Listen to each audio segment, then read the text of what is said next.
Over the last few years, we've seen what feels like a seismic shift in terms of watch case sizes coming down from the larger proportions of the early 2000s and 2010s. And if you have a smaller wrist or simply appreciate more restrained dimensions, this is a great time to be into watches. And in this video, we'll look at some of the best mid-size watches, all of which are priced under $1,000. So what constitutes a mid-size watch? I don't know if there's a perfect definition for this, but I'm gonna be looking at mostly watches between 36 and 39 millimeters with a couple exceptions. One maybe for watches that are slightly under 36 millimeters that wear larger and wear like a 36 as an example. And also what I wanna consider is there are some 39 millimeter option watches that might be more dress oriented that really don't constitute being mid-size. So it's all about the approach and then combining that with that 36 to 39 millimeter combination range. I'll try to make a justification when a watch is an exception, but that's going to be the range that we're going to be looking at here. And also a variety of different watch styles in this video. Also, in addition to that, if you want even further watches that are great for smaller wrists out there, we have a comprehensive article on our website looking at some of the best picks in a variety of different price ranges that will go beyond $1,000 and also have some other considerations that you might want to have on your radar. So if you are interested in that after this video, I'll have a link to that in the description down below. So I do want to talk about micro brands, and I have actually carved out a smaller segment of this video to feature some micros because let's be frank about things. I mean, I think some of these micros were early on in identifying that there was an appetite for consumers to want a smaller size watch and going back to those mid 20th century dimensions. So we're gonna look at a smaller subset of watches from micros that I think are good picks. Now to kick us off here, we have a brand known as Astor & Banks. This is a watch here that's known as their Fortitudes. Astor & Banks is a Chicago-based micro brand and has quickly carved out a niche by creating some very attractive looking mechanical tool-oriented watches. The Fortitude is their three-hand officer style watch with great specs and versatile looks, some fun touches of color in the process, and then also getting some slimmer down case with that MIDO 9 series movement on the inside. Case diameter is 38.5 millimeters, nice thickness of 11.9 millimeters, and a lug to lug of 46 millimeters. Given these smaller lengths and how they shoot down pretty much directly from that lug to lug point, wearing relatively true to size, maybe slightly larger, but also has a more aquatic approach with that 200 meters of water resistance. And as I mentioned, the 9 series movement from MIDO with that 4 hertz operation beat frequency, which is going to be comparable to that of those standard ETA 2824s. For our next watch on the list, we have the Sternglass Naus Automatic. So this is a brand from Germany known for their more minimalist style and finding a lot of inspiration from, I would say, Bauhaus influences. A 38 millimeter case here for this version and a MIDO 8 series movement on the inside for these. They also have a model known as the Ostate, which is going to be slightly larger, but is going to showcase a MIDO 9 series movement on the inside. So it kind of depends what you're going for. This brand was founded in 2016 and it's kind of my go-to pick or recommendation for those that want that Nomos Junghans style, but don't want to spend up to $1,000 or more for those watches and want to just maybe test the water and whether or not this style is for them. If that's you, this is the brand to certainly check out. Next we have, I would say, probably one of the most popular cult favorites in the microsphere as of late. This is the Brew Metric. It's a watch that I've talked about quite a bit. I think I have a full video on this one and I think it has over like 100,000 views, which for a watch of this styling is pretty remarkable, especially just given that it is more funky, it's out there. Founder of this brand, Jonathan Ferrer, was formerly a professor at NJIT as an adjunct professor for industrial design. And I remember when Jonathan was working on like his HP1, the retrograph, but the Metric was the model that really allowed the brand to step up because of what it delivered across the board. It had a case size of 36 millimeters, a lug to lug of 41.5 millimeters, which that's one element, but you're getting a Mecha Quartz chronograph movement.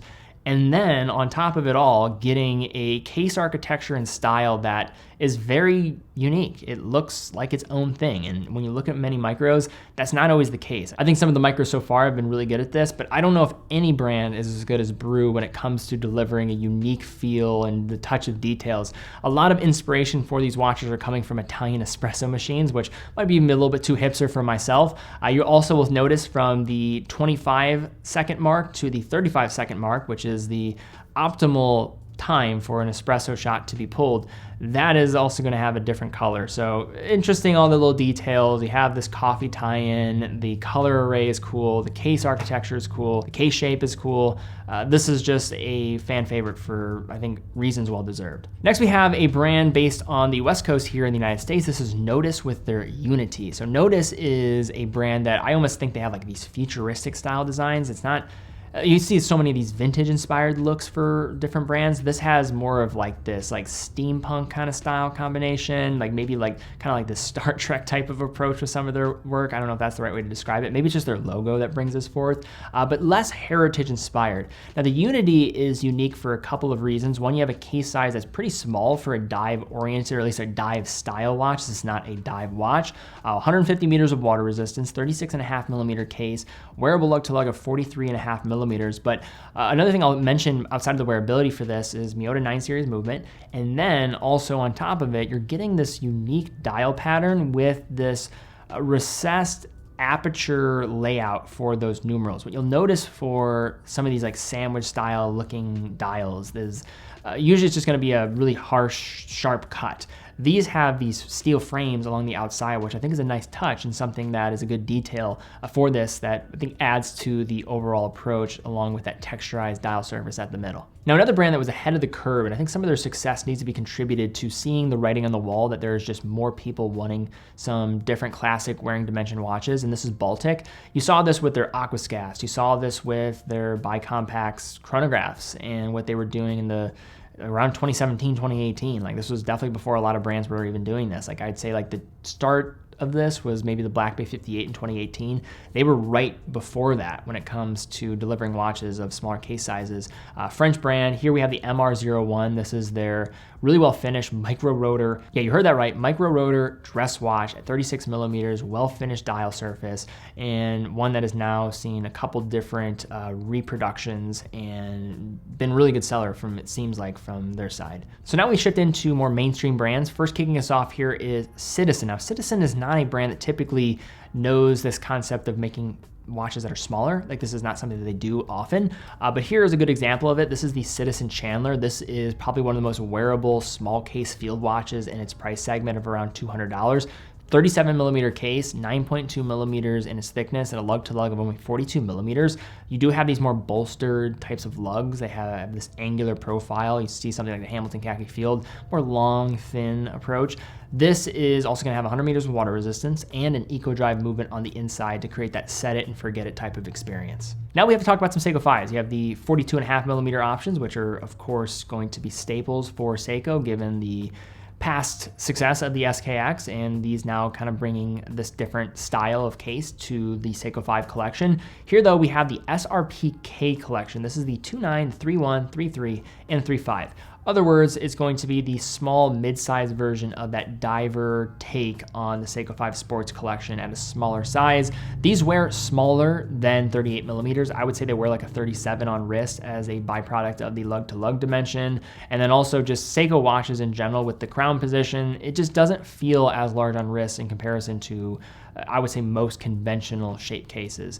100 meters of water resistance, 4R36 movement on the inside. I think the fan favorite of this selection is probably that teal blue. It seems like that's the most popular, the orange short to follow, and then you have also that silver, which is much more attractive than you might expect. And then you have the conventional black, which is going to be your versatile no-brainer pick, which for someone that's looking for their first, say, watch in this price category is a really good option for you. Now, another Seiko 5 Sports model that was probably overlooked by many given it was just kind of rolled out along with some other Seiko 5s in a very short period of time. This is the Seiko 5 Sports Field Watches, the SRPJ81. So we saw the SRPG27 and its siblings from previous years where you're seeing that 39.5 millimeter case size. But if you want like the true mid-size field watch, I think this is probably more appropriate and is going to wear to that extent. These are smaller watches, 36 millimeter case, 12.5 millimeters in thickness, and a 44.4 millimeter lug to lug. So similar wearing experience to the previous, except you're not getting that external bezel and being even a little bit smaller. The lug to lug though is comparable to those previous versions. 100 meters of water resistance and an automatic 4R36 on the inside. I'm surprised that these didn't get more love when they were unveiled. I just think that there was the barrage of Seiko releases in the past few months, and they've done some cool limited edition models and what they were doing with some of the Snoopy stuff. Like, there's a lot to keep up with this brand, and something like this now I think is a staple that maybe people will warm up to and recognize, like, oh wait, I didn't even know this happened. 36mm field watch from Seiko? All right, sweet, sign me up. And next up, we'll just round out our Seikos here with the Seiko Presage SRPE 41. This is just going to be my representation of a mid-size cocktail time. This is known as the Negroni edition. So all the playful names and associations with famous cocktails. Here you have that red texturized finish, almost has like this vignette type of effect with the blackened outskirts with that piercing red at the center. 38.5mm case, 11.8mm in thickness, and a 45.4mm lug to lug. Much more compact in its wearing experience compared to the conventional cocktail times. So if you're somebody that likes the look of those cocktail times with a little bit of a different approach to the dial texture, and then also wants a smaller, more compact wear, this is where something like this will make more sense. Next, we have a watch from Bulova. Now, when many people think of Bulova under $1,000, they might think of their Devil Divers or the Lunar Pilots, which are not associated with being small. But one aspect of what they do that is more known for that is going to be the Bulova Hack Watch. So you have a couple different options you can go for here. They have a 37mm option, 38mm option. So those will dictate which one is going to wear smaller, depending on what case size you go for here. These are probably in the running for some of the more wearable field watches in the price segment. Definitely longer on the lug to lug compared to that Seiko 5 that we just looked at, as well as those Citizen watches, but still relatively wearable. Automatic MIDO caliber on the inside. And another thing that I think is interesting about these is these lean into Bulova's history in producing field watches during World War II. I don't think people recognize that they were one of the brands that were providing watches to the Allied forces during this time. True field watch DNA and history, and also really leaning into that era and period. It has like the Saving Private Ryan effect in terms of these dial designs. Next, there's one Orient Bambino that I would recommend here, and that is the Orient Bambino 38. The original Bambino at 40+ in case size is going to wear pretty large for a dress watch. I would say it wears true to a 40, but not going to be a small watch. This is going to deliver on what I think many lovers of the Orient Bambino were looking for. 38mm case, lug to lug of 44mm, wears really true to that size, 12.5mm of thickness with a good portion of that coming from that mineral dome glass on top. F6724, this was released last year, had a few different dial colors to choose from, as well as a gold tone case option. A beloved model for rightful reasons, a great entry-level position watch with now a more wearable case size. So here's one of those exceptions I was talking about at the beginning of the video. This is a 35mm watch, but given its case shape, it does wear slightly larger. This is the Tissot PRX Powermatic 80, 35mm. So the PRX is a watch with that integrated style that is going to have, with that end link and how those bracelet links are going to meet that end link, going to create a slightly larger effect. This was the same thing that you saw with the 40mm option, were a little bit larger than the 40mm side, let's say like a 40.5, 41mm. Here you're looking at a 35mm that wears like a closer to a 36mm.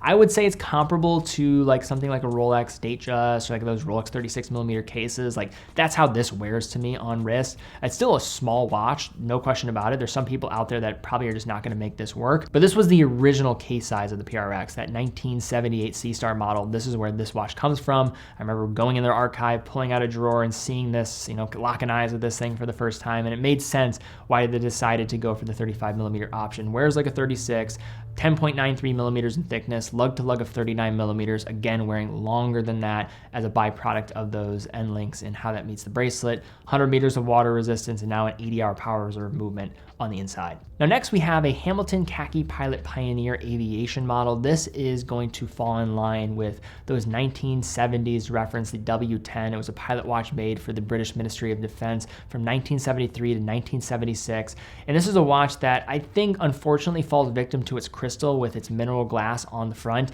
Given its price range and being more expensive for a khaki field, or kind of more in that more premium tier for a khaki field collection, not at the more attainable tier, it does create a bit more of a challenge for some out there, but I love the way that this watch is finished. The dial surface is beautiful. You have this more like graphite effect for that black charcoal dial color, 36 millimeter case diameter. The dimensions that they propose for the case size is really weird and how they lay this out on their site. It's 36 millimeters for the diameter and then a 42 millimeter lug to lug, but you are getting a water resistance rating of 100 meters, just under 10 millimeters in thickness, and some cool military history here to go along with the watch. I'm a fan of this design. I'd love to see them incorporate some different styles and approaches with this, but one that's certainly underrated within the mighty khaki collection. And next we have the Certina DS Action Diver Titanium. So I wanted to include this watch for two reasons. One, there's not many dive watches at 38 millimeters at all.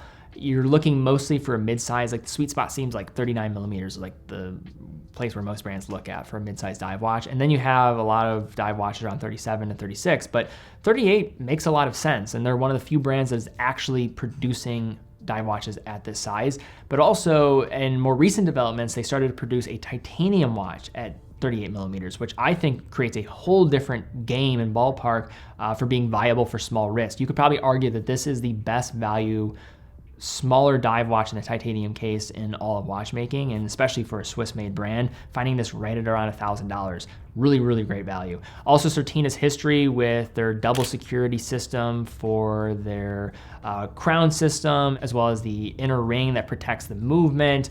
Very involved in saturation diving projects, including Tektite, where divers were going to be utilizing Certina watches. You have an ISO 6425 compliant Swiss dive watch. You're also getting a brand that is just really delivering from a finishing standpoint across the board. Has a C07.611 movement on the inside, so an elevated grade compared to the traditional entry level for the Powermatic 80 movements, and then good water resistance rating at 300 meters and thickness for that water resistance rating at 12.1 millimeters. And now for our final watch on this list, it's one that's overlooked quite a bit and a brand that probably is overlooked quite a bit. This is MIDO with the Commander 1959. Now this is a hardcore, funky, middle 20th century style watch.